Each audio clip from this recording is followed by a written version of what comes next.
Hello, everyone. I've been doing good. Today, we're going to discuss, as mentioned earlier, today we are going to discuss this very important aspect of public administration. In fact, more so from the contemporary point of view than from the traditional point of view. हम theories of public administration पढ़ रहे हैं और finally for today's lecture we will be delving into deeper understandings of this amazing gentleman called as Paul H. Appleby. So we'll be delving into understanding Paul H. Appleby, and we'll try to understand Paul H. Appleby from public administration point of view. We'll try to understand Paul H. Appleby in context of Indian administration, and we'll try to understand Paul H. Appleby from the concept of good governance. So before moving further, let's first talk about Paul H. Appleby, who he was. Paul H. Appleby, he was an American scholar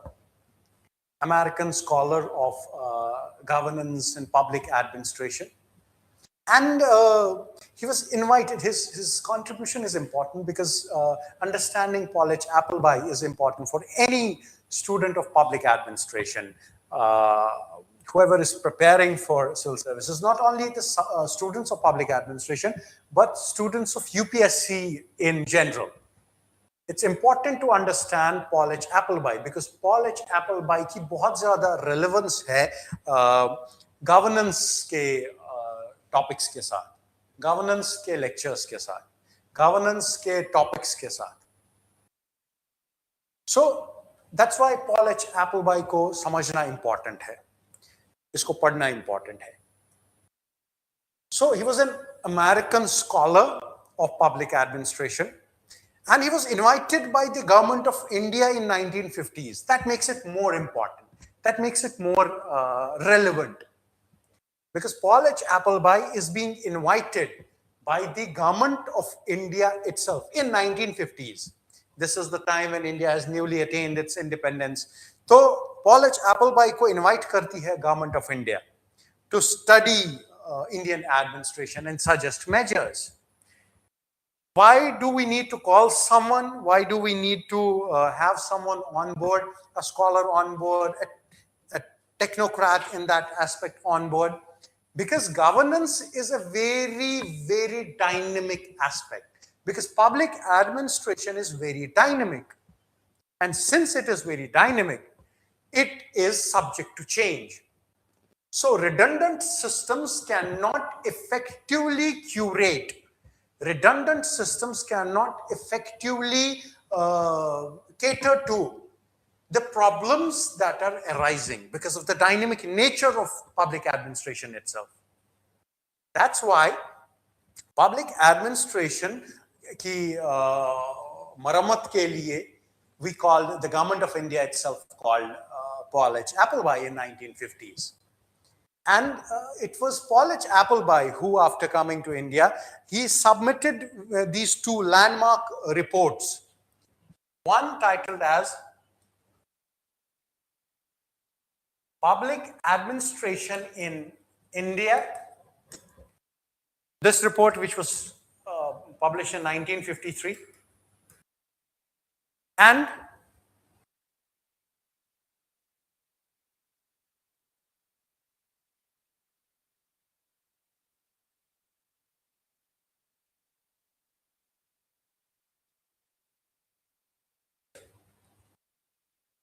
Re-examination of Indian administrative system, and this was published in 1956.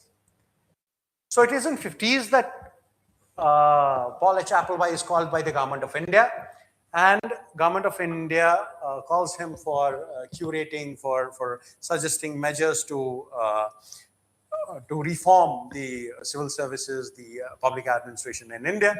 And he comes in and he publishes two reports. Now, these are two landmark reports that are being published. One is the Public Administration in India, which was published in 1953, and the other one becomes Re-examination of India's Administrative System, which was published in 1956. Okay?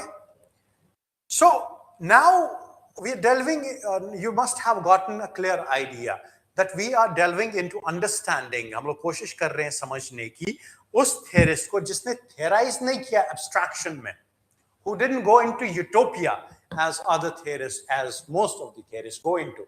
So he didn't go into utopia to theorize. So he didn't theorize in abstraction. In fact, he diagnosed Indian administration from within. ये आया, invite किया गया और इसने Indian administration को समझा, इसने Indian administration को पढ़ा, और that's why he tried reforms, he initiated reforms, he suggested measures, and these measures diagnosed Indian administration from within, not from outside, like good governance wale concepts. He tried to bring it from within, reform from within. That's why Paul H. Appleby is unique. Paul H. Appleby is also unique from the fact because he applied Western administrative theory in India. So Paul H. Appleby applied the Western administrative theory in India. He evaluated Indian bureaucracy empirically. So he's evaluating Indian bureaucracy empirically.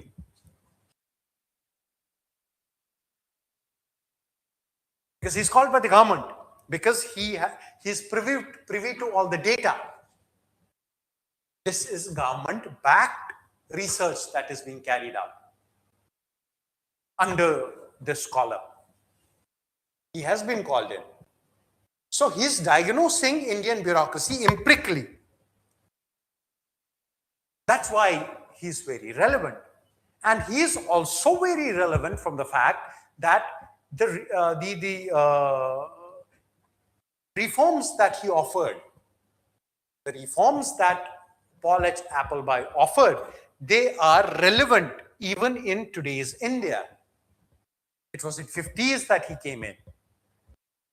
From that time to this time, it has been more than 70 years, 76 years from 50s. So, in that aspect, and his reforms still remain very much relevant in today's India as well. So that's why he remains important. He remains relevant. More than that, he remains relevant because of the fact that he broke the myth of civil services neutrality.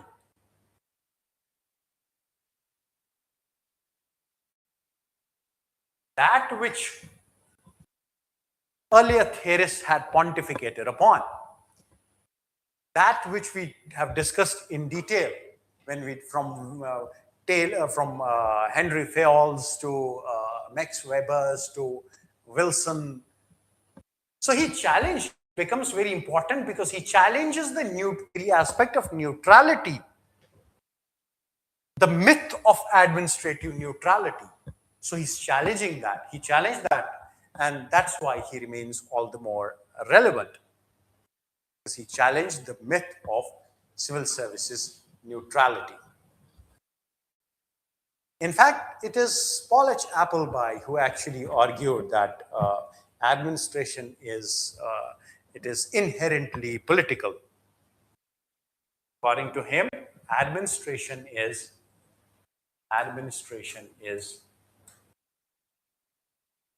inherently political.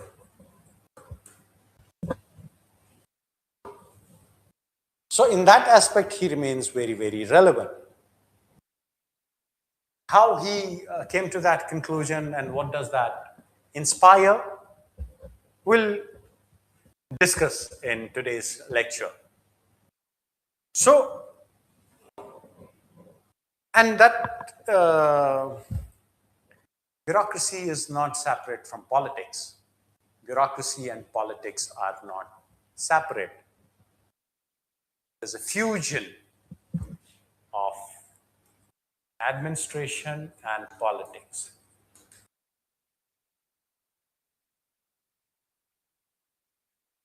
They're not neutral. There's a fusion. So he challenges that myth of civil services neutrality.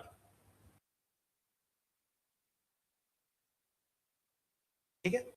So we will be delving now into understanding this amazing theorist who theorized not on the basis of utopia, who theorized on the basis of empirical evidence, on the basis of empirical data. Get it? So to understand Paul Appleby's contribution, we'll have to go back a little bit. We'll have to delve into the situation of post-independent India. When India attained its independence, we had numerous independent, we had this newly independent state, a huge chunk of land, which needed to be governed, which needed to be, in fact, now effectively governed. It was governed before also, but it needed to be effectively governed because the advent of independence, the change of the very nature in the core of the state had taken place from being an imperialistic state, from being a rent extracting state to being a welfare oriented state. Since that had taken place, इसीलिए ये जो newly independent state था, इसको बहुत सारे reforms के अंदर good governance देनी थी in its true form. Since we did not have economic resources, we had to embark upon planned economy, जिसको हमने डिटेल में समझा है लास्ट बाकी लेक्चर्स में, जब हमने कहा कि वेस्ट रशियन सोशलिज्म से इन्फ्लुएंस होकर हमने प्लान्ड इकोनॉमीज जो है उन पे फोकस किया. So you'll have to keep all that in background to understand Paul Appleby's advent. You'll have to understand that India was an independent, it was an independent, newly independent state. Not only that, India was undergoing a planned economic transition, planned economic development. That being number two. Number third, there was a huge expansion of Indian bureaucracy. Up until now, it was the British civil services. It was the, we didn't have the IAS up until then. We didn't have the IPS. Rather more than that, we didn't have the civil services working for the primal goal of augmenting welfare to the people of India. We didn't have that. We didn't have IAS for that matter. IAS was called as ICS. Indian Administrative Services was called as Indian Civil Services. Indian Police Services, IPS, was called as Indian Police. So, after the colonial masters left, Indian bureaucracy expanded because there was so much to do and manpower was required to achieve those objectives. So we had an administrative legacy that came from the Britain, that came from the colonial masters, and add to that the newly created bureaucracies of states and the center, and then the All India services. So we had the central services, we have the state services, we have the All India services. This huge expansion of bureaucracy, you'll have to keep into mind. And because of that, there was this need for administrative reform in this huge bureaucracy. Because now we are the very core, because we had, you can understand it this way, that we had gotten the framework, we had gotten the platform, but the station needed to be built anew. हमने platform तो उनसे ले लिया, but उस पर railway station अब नया बनाना हमारा काम था, which meant that there had to be undertaken reform of this huge bureaucracy. And it is at that point of time that Government of India invites. It is in this backdrop, that Government of India now invites Paul H. Appleby. Okay? And Paul H. Appleby accepts the invitation. He comes in and he asks one peculiar question around which he sentences all his theorization. And the question that he asks is, can the Western administrative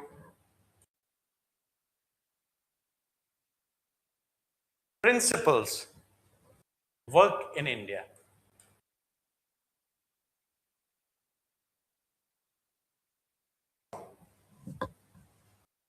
So now he embarks upon understanding this very peculiar thing.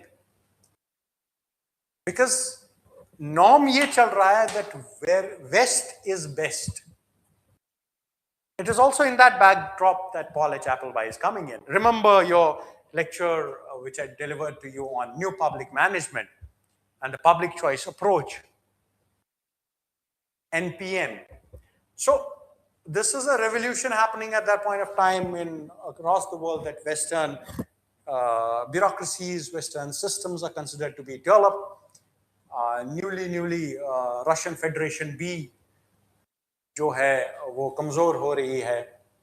United Soviet Socialist Republic and Western propaganda and studies and everything has shown that West is being shown that West is the best, and rest need to reach the West. West is the best, and the rest needs to reach the West.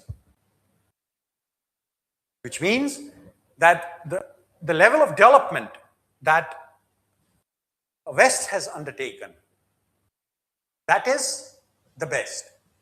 And the rest of the world, if it wants to undertake development or wants to understand development, they have to understand it from the Western lens. So he asks this peculiar question: can the Western administrative principles work in India? And it is through his theorization, his papers, that we come to realize that the answer that he got was yes, but only with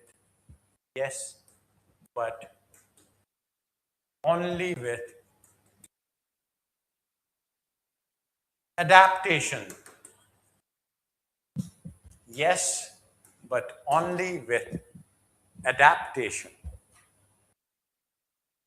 They will have to adapt to the Indian ecosystem.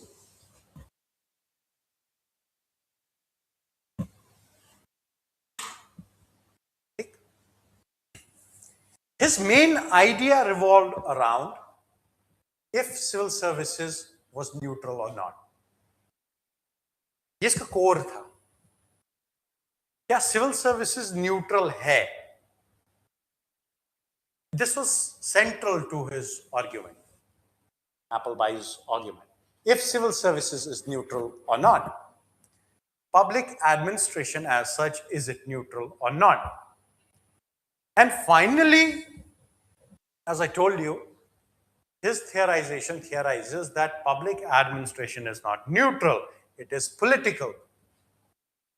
According to him, public administration is not neutral, it is political. What does he mean by that? जैसे Woodrow Wilson ने, जब हमने Woodrow Wilson को पढ़ा था, Woodrow Wilson talked about politics administration dichotomy. Woodrow Wilson, he talked about politics administration dichotomy. Politics administration dichotomy, which means politics and administration are separate. They are not to be understood, or they are not to be practiced together. They are two different entities. But it is Paulage Appleby in 50s that he, much later than Woodrow Wilson, that he argues that politics influences policy. So we have Appleby. So we have Appleby who argues that administration influence करती है policy को. Administration influences policy. This is what Paulage Appleby is pontificating. He argues that bureaucracy, how does administration influence policy? Because administrators are, it's a career service, they remain in the government, administration up until their retirement. They go from lower responsibility to higher responsibility, and the bureaucracy itself has become an institution, and this institution has memory because it is based on written records, and these written records serve as data. These written records serve as data for the government, for the politician, for the parliament to make policy. One, it's in that aspect that administration influences policy. Not only that, it is also through the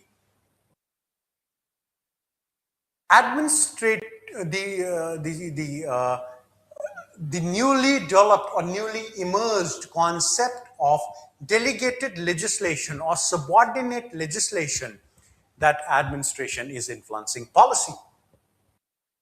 We have discussed that as well.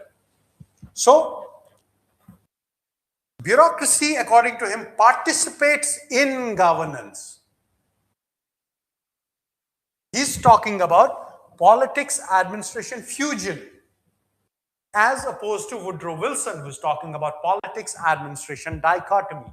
He's talking about politics administration fusion.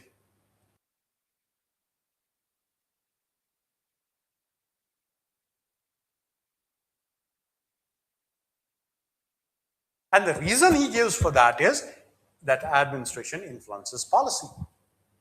Not only that, that bureaucracy participates in governance.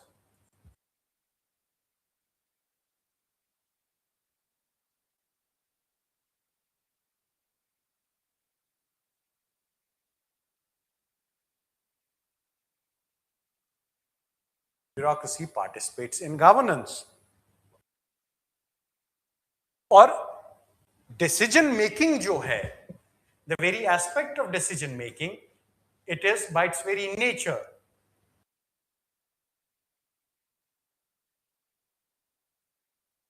decision making is inherently political.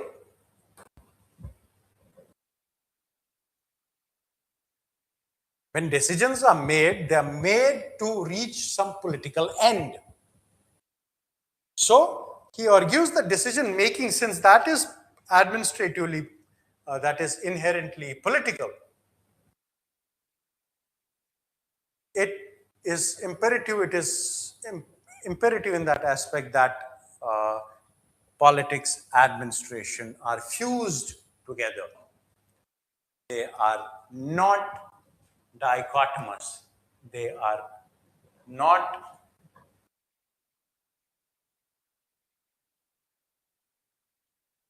dichotomous like what Woodrow Wilson said. So, from the Indian example, you can understand we have civil servants who draft policies. through subordinate legislation. We have civil servants who advise the ministers. We have civil servants who shape the very implementation of policy. So we have civil servants who draft policies. We have civil servants who advise the ministers,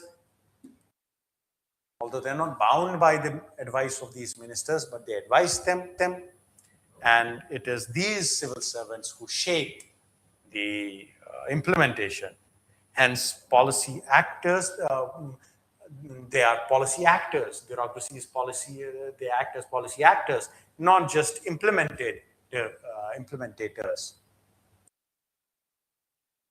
Okay?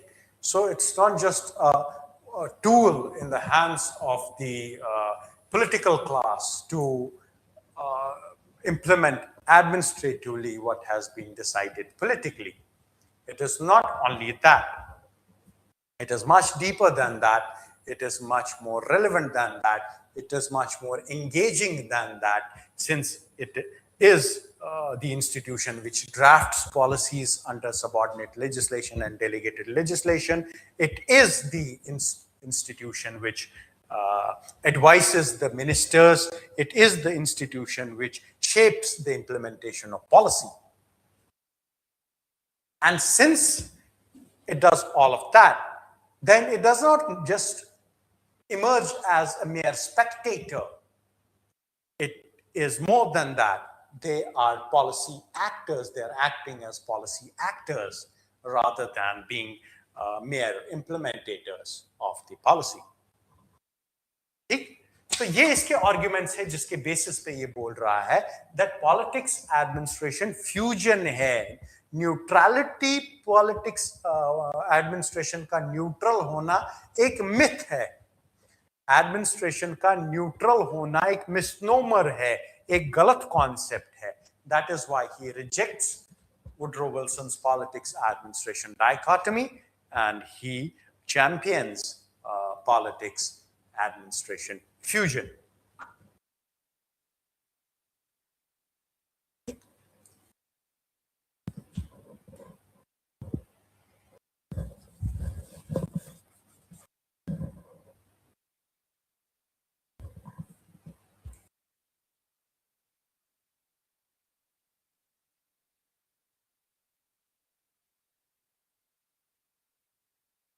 जब politics administration और democracy को पॉलेज एप्पलबाई ने पढ़ा, पॉलेज एप्पलबाई he emphasized that administration must align with democracy. Administration must align with democracy. So according to him, the administration must align with democracy. ठीक, इसका मतलब क्या है? इसका मतलब ये है डेमोक्रेसी को जो ऑब्जेक्टिव्स को अचीव करना है, ये सिर्फ एक इंस्ट्रूमेंट ना हो, ये उस आइडियोलॉजी को, उस थॉट प्रोसेस को, उसको अलाइन करे अपने साथ, जो अपने आप को मैनिफेस्ट करते हैं through. So the key principles of manifestation administration और डेमोक्रेसी में की प्रिंसिपल्स जो हैं वो बन जाते हैं accountability to elected representatives, accountability to elected representatives, civil services का, पब्लिक एडमिनिस्ट्रेशन का अकाउंटेबल होना टू इलेक्टेड रिप्रेजेंटेटिव्स. दूसरा, रिस्पॉन्सिव होना, रिस्पॉन्सिवनेस टू सिटीजंस, रिस्पॉन्सिव होना पब्लिक एडमिनिस्ट्रेशन का टू सिटीजंस, ट्रांसपेरेंट होना पब्लिक एडमिनिस्ट्रेशन का in its functioning, transparency in functioning, transparent होना public administration का in its functioning, और इसका ओरिएंटेशन होना towards public interest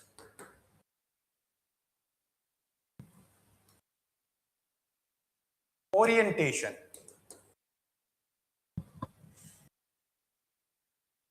So these become the key principles जो पॉल एच एप्पलबाई proliferate करता है.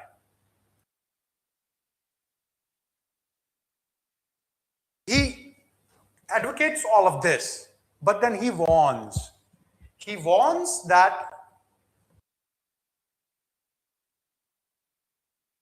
warning. After all of this politics administration का fusion को बताते हुए, he warns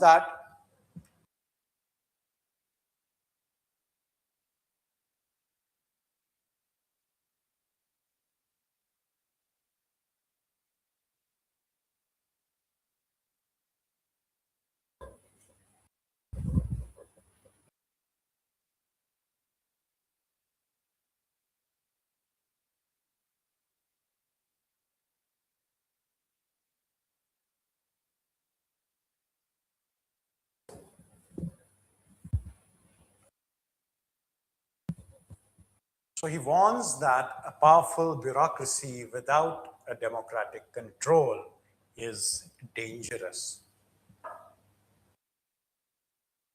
एक powerful bureaucracy, एक aligned bureaucracy, एक politics administration fusion के setup में चलती हुई bureaucracy अगर democratic control से बाहर चली गई, which means popular control से, which means लोगों के control से, which means parliamentary control से, which means legislative control से, which means judicial control से, अगर ये बाहर चली गई, ये बहुत ही ज़्यादा dangerous होगा. So in an Indian context, parliamentary oversight is what is important. CAG के audits important है. RTI Act होना important है.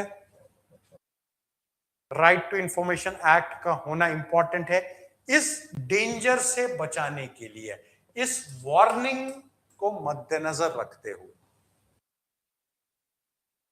important है पार्लियामेंट का ओवरसाइट होना, आंसरेबल होना मिनिस्टर का for his administration of his ministry, CAG का ऑडिट करना सारे सिस्टम को, और आरटीआई के under information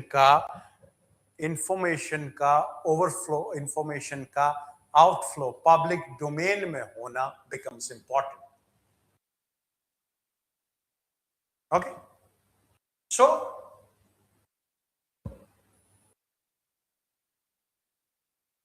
all of these things that I just told you, be that the RTI, be that the CAG reports, be that those parliamentary oversights over administration, ये सारे आपको Paul H एप्पलबाई के democratic concerns दिखाते हैं.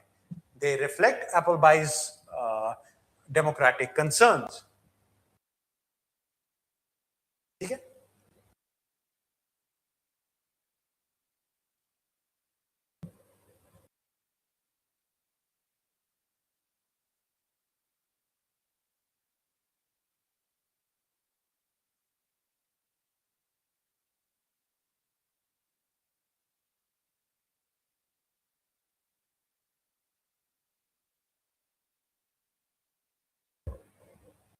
Appleby's assessment of Indian administration. Let's try to understand how he assessed the Indian administration.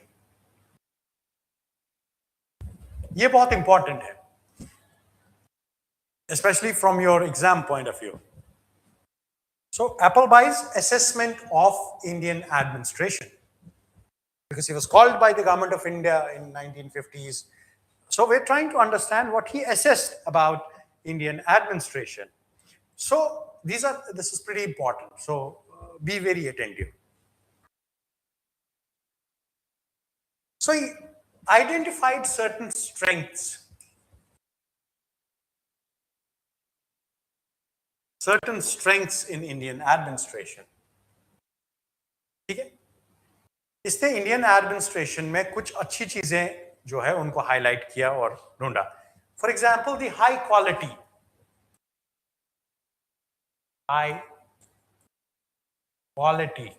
of Indian administration. ये इसको एक strength नजर आई. Strong institutional framework. Strong institutional framework. Strong institutional framework means the institution of central services, the state services, and the all India services, and the rules of procedure, and the code of conduct, the Prevention of Corruption Act. That's the institutional foundation. So, strong institutional framework. We found administrative continuity to be a strong hold. Administrative continuity. How the legacy was, how there's no fragment in administration. कैसे state services or central services and all India services merge होते हैं towards achievement of the common objective of welfare for the people of India.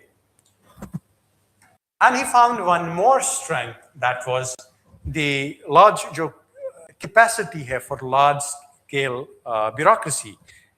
Capacity for large scale.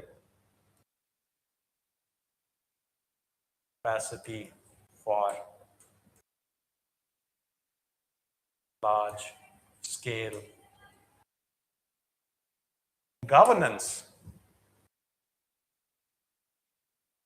So this capacity that Indians' huge civil services, this huge chunk of civil services has for large-scale governance of a country so vast in size, of a country so varied in their expectations.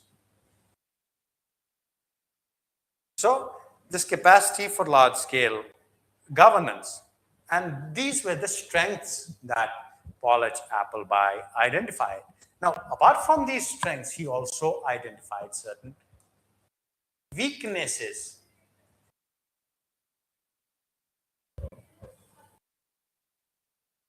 And the first weakness that he identified was excessive centralization. That Indian bureaucracy is extremely centralized.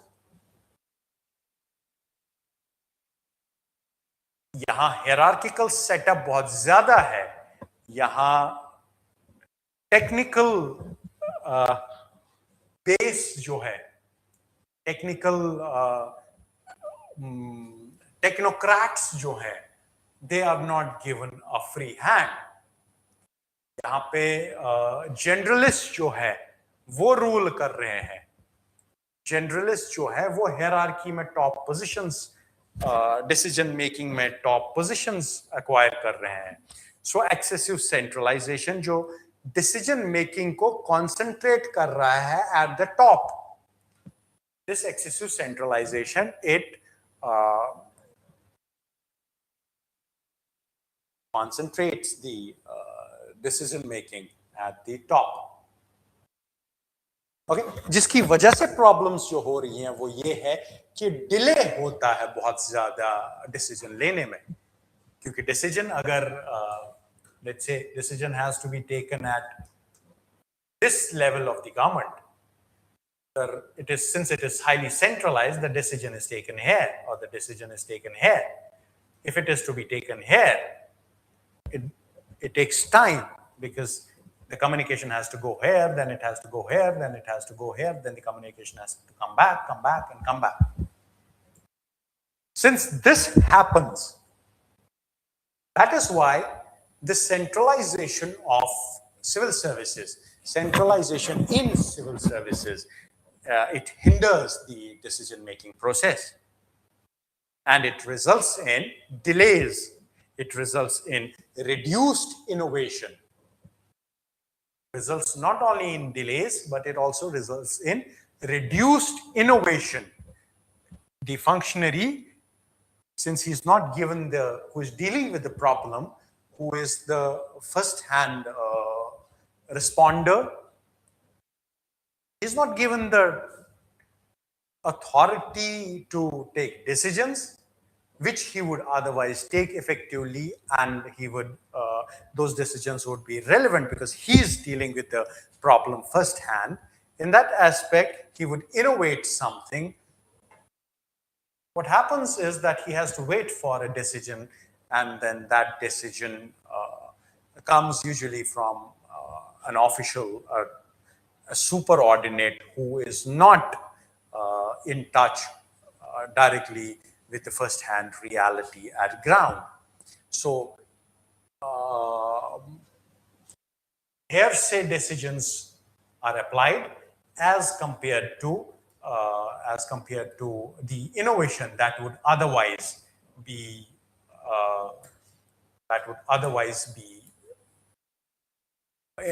applied.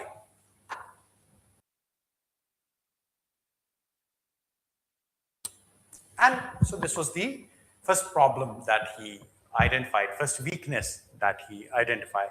Another weakness is the procedural rigidity. Procedural rigidity.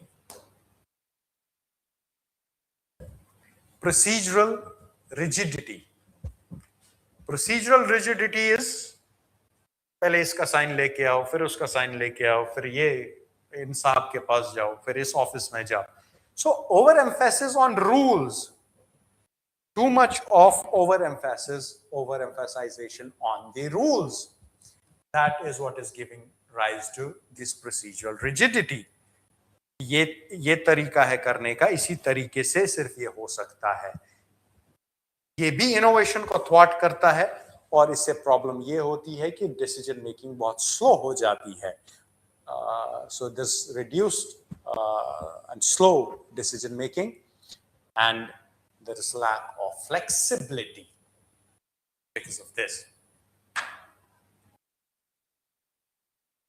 Another weakness that he recognized was in Indian bureaucracy is weak coordination. Weak coordination. So weak coordination, because you'll have to realize that, that's why I told you in the very beginning, to realize that we are studying all of this in the backdrop of this newly independent state of 1947, which is newly emerged as an independent state. So we are studying it in that backdrop where we have started on a planned economy, where the finances are in shackles, where the health and education and all other parameters are in shackles. We have to rebuild that all. We're starting from a planned economy, the backdrop that we talked about while starting this lecture. So it's because we had to address all those problems, and this huge bureaucracy was formed, this huge workforce was formed to attain those goals. It is important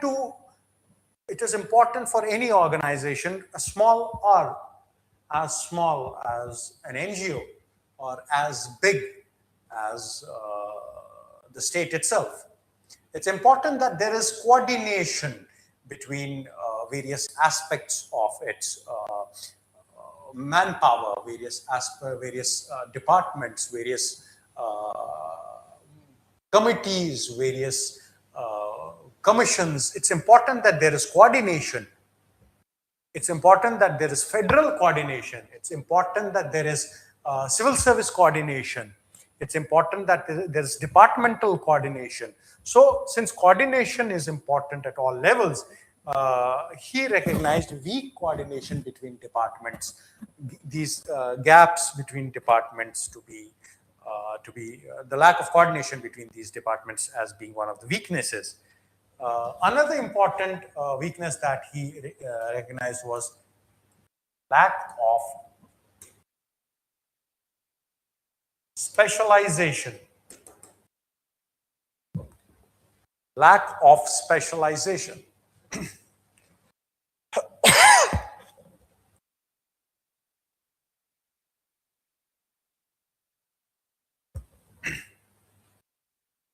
Now, we have been discussing generalist and specialist debates across our lectures.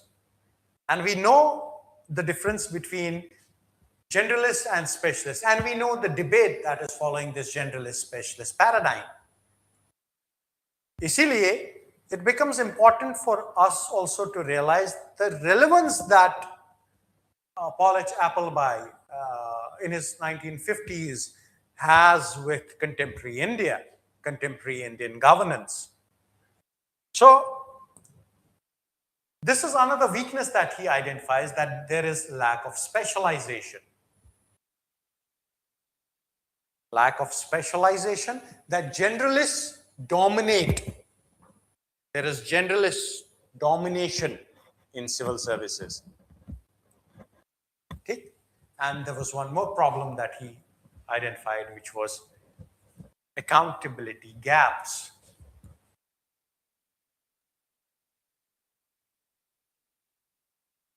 Accountability gaps.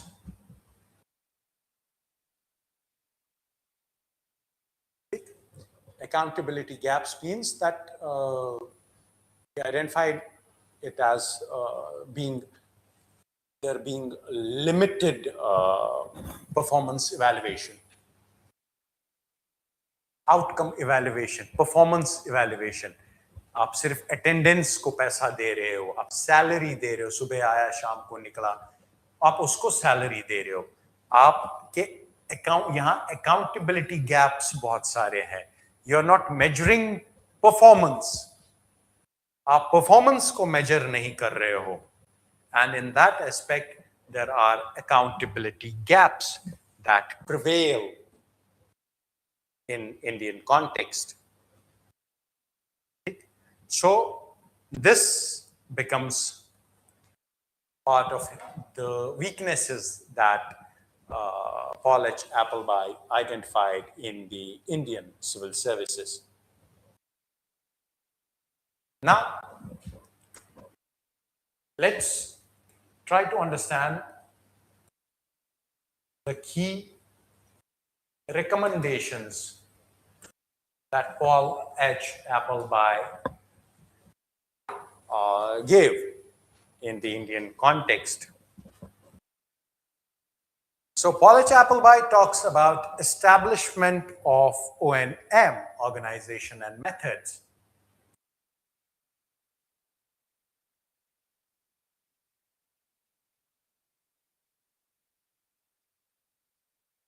Establishment of O&M, organization and methods. Now, what is organization and methods? We'll have to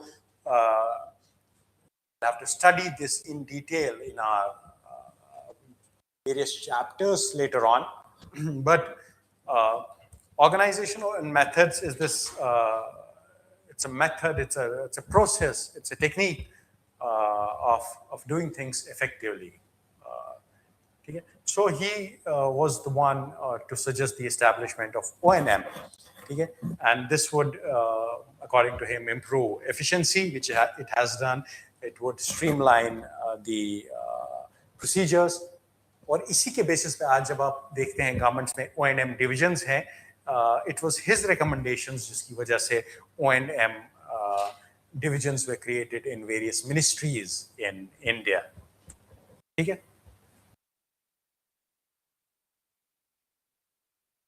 Another important recommendation that he gave was strengthening central secretariat.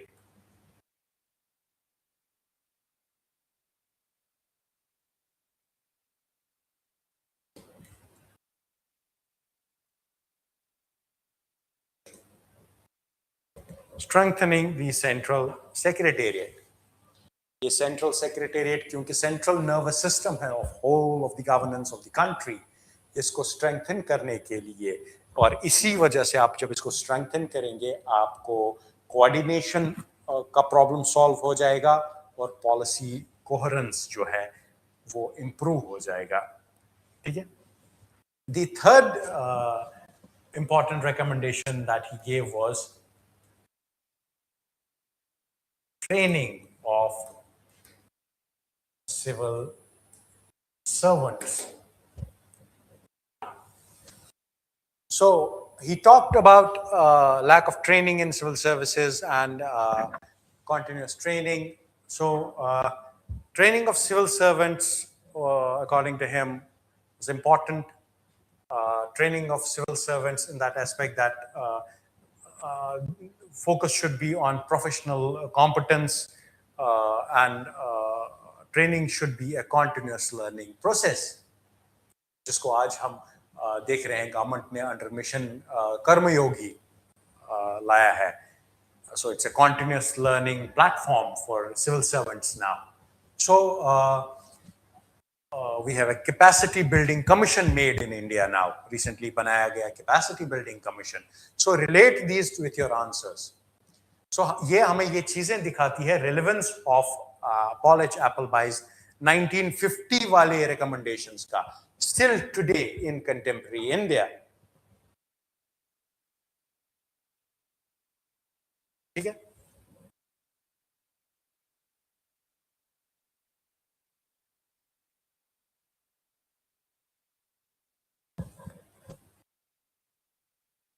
So another important recommendation that Paul H. Appleby gave for the Indian civil services for its reform was performance orientation.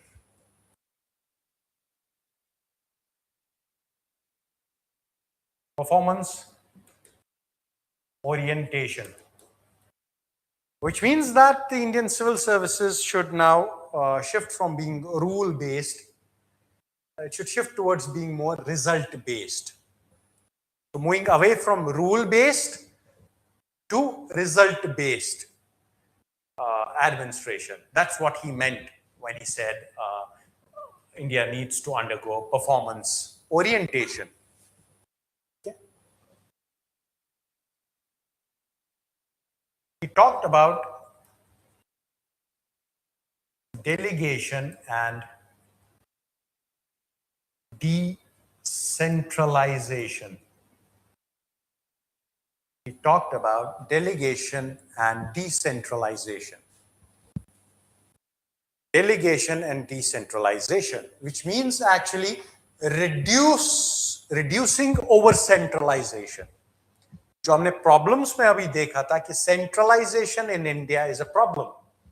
According to Paul H. Appleby, when he studied Indian systems, he said that centralization in India is a problem. It is leading to reduced innovation in the systems. It is leading to delays in decision making. So because of that, that's why he's suggesting a measure to actually counter that. And he's saying that delegation and decentralization should be stepped in. And another very important suggestion that he gave was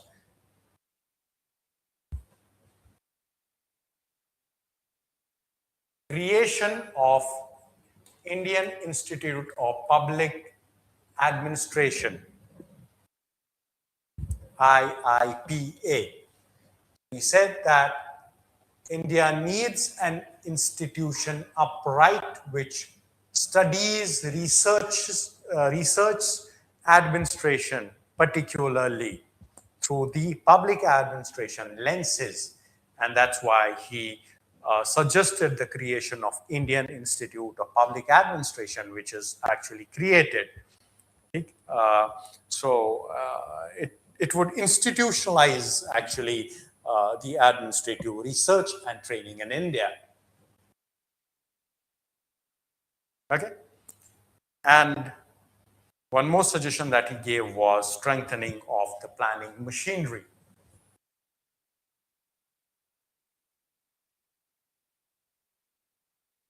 strengthening of the planning machinery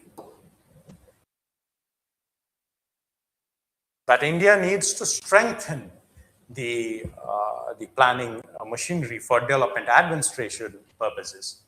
So this is typical for development administration purposes that it is suggesting.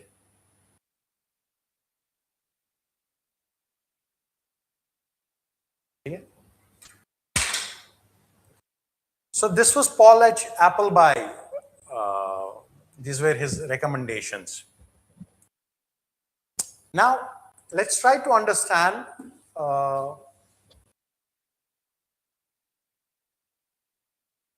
what अभी तक हमें जितना भी Paul H. Appleby को समझा, he's telling us very clearly that his view is that civil servants, they must be politically aware. Civil servant has to be politically aware. He has to be democratically accountable. He has to be administratively competent. Administratively competent, democratically accountable, politically aware. So he's wanting that. He's pontificating that. He's promoting that. While as he's rejecting neutrality. He's rejecting detached bureaucrat model. Instead, he's supporting responsive bureaucrat. Okay?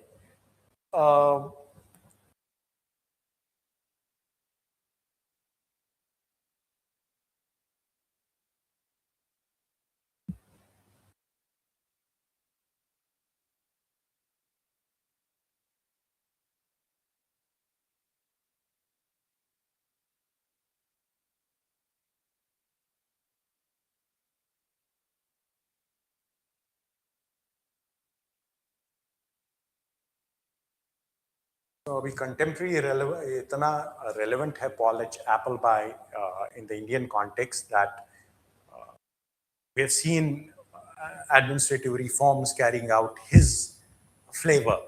We can see administrative reforms in India में इसके flavor. इसकी relevance आपको नजर आती है. If you want to write, just write it real quick. His relevance in contemporary times. Relevance in contemporary times. आपको नजर आता है ये एडमिनिस्ट्रेटिव रिफॉर्म्स में जो ARC ने दिए, ARC की जितनी भी रिकमेंडेशंस है वो एको कर रही हैं पॉल एच एप्पलबाई की रिपोर्ट्स को. सो ARC जब आप चाहे फर्स्ट ARC उठा के देख लो, चाहे सेकंड ARC वीरप्पा मोइली के अंडर जो बनी थी उसको उठा के देख लो, आपको उसमें ARC की रिकमेंडेशंस में एक एको नजर आएगा पॉल एच एप्पलबाई का, चाहे वो डिसेंट्रलाइजेशन के रिगार्डिंग हो, परफॉर्मेंस इवैल्यूएशन के रिगार्डिंग हो या कैपेसिटी बिल्डिंग के रिगार्डिंग हो. जो रिफॉर्म्स ARC ने बोले वो एको कर रहे हैं पॉल एच एप्पलबाई के सजेशंस को which he made in 1950s.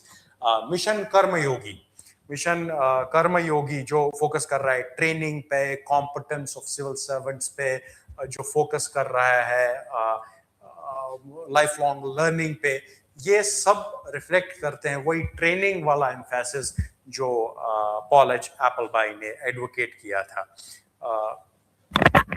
Governance challenges जो अभी हैं वो भी रिफ्लेक्ट करते हैं इसी की थियराइजेशन को, जैसे ब्यूरोक्रेटिक डिलेज. गवर्नेंस चैलेंजेस जो कंटेम्प्रेरी टाइम्स में है जैसे ब्यूरोक्रेटिक डिलेज, इसने उनको भी एक्सप्लेन किया जो हम अभी समझे. कोऑर्डिनेशन इश्यूज जो अभी तक भी रह रहे हैं, सेंट्रलाइजेशन जो अभी तक भी बड़ा इशू है ऑफ इंडियन ब्यूरोक्रेसी, ये सारी चीजें भी स्टिल रेलेवेंट है जो पॉल एच एप्पलबाई ने डिस्कस किया अपनी पब्लिकेशंस में. पॉलिटिकल ब्यूरोक्रेटिक रिलेशंस और एक important contemporary relevance throw up करते हैं. सो जो ऑनगोइंग टेंशंस है वो बिटवीन पॉलिटिकल ब्यूरोक्रेटिक रिलेशंस जो हैं वो रिफ्लेक्ट करते हैं एप्पलबाई के फ्रेमवर्क को, जैसे हमने अभी तक डिस्कस किया. Okay. So Paulage Appleby has been criticized a lot. He has been criticized a lot. But apart from that, remember that he has been criticized for overestimating bureaucratic rule. इतना है नहीं जितना आप कह रहे हो. You are over emphasizing, you are overestimating. आप empirically इसको measure कर रहे हो, आप इसको बहुत huge बोल रहे हो, but India में bureaucracy उतनी huge है नहीं. That's on one account that he has been criticized, and he has been criticized for risking politicization. Very important. The biggest criticism that Paulage Appleby faces is about risking politicization of civil services. कि आपकी वजह से civil services जो है वो politicize हो जाएगा. जो डाइकोटमी के अंदर चल रहा था वो politicize हो जाएगा और ये cost करेगा democracy को. He has also been criticized about lacking structural depth. Structurally कैसे करें इसको? आपने थियराइजेशन में बता दिया, अब इसको फिट कहां पे करें, किस तरीके से करें? आपने कहा ट्रेनिंग चाहिए, ट्रेनिंग किस तरीके से करें? वो हमें 70 साल बाद आज पता चला मिशन कर्मयोगी हमें लाना है, हमें कैपेसिटी बिल्डिंग कमीशन बनानी है, तो आपने स्ट्रक्चर नहीं दिया. ठीक. So he has been criticized on account of that, on account of lacking structural reform depth. ठीक है. Or he has been criticized with respect to being context specific. That he is context specific. कि आपको 90s 50s में बुलाया गया था, आप relevant थे 1950s के लिए. आज 70 साल होने 70 more than 76 years have passed. तो आप तब के इंडिया के लिए relevant थे. So this is another criticism that he faces. But apart from that, he is highly relevant even today. Okay. So this completes our Paulage Appleby. Okay. I hope you all got a better understanding of Paulage Appleby. अब आपको किसी भी तरीके से UPSC इसको पूछे, if you want to revisit it, rewind the lecture, I'm sure this will be available on your platforms, on your dashboards, in the online mode. So if you guys want to revisit it, just revisit it, but make sure that you understand the concept properly. Get it? So that's it for today. Let's call it a day. Thank you, everyone. Bye-bye.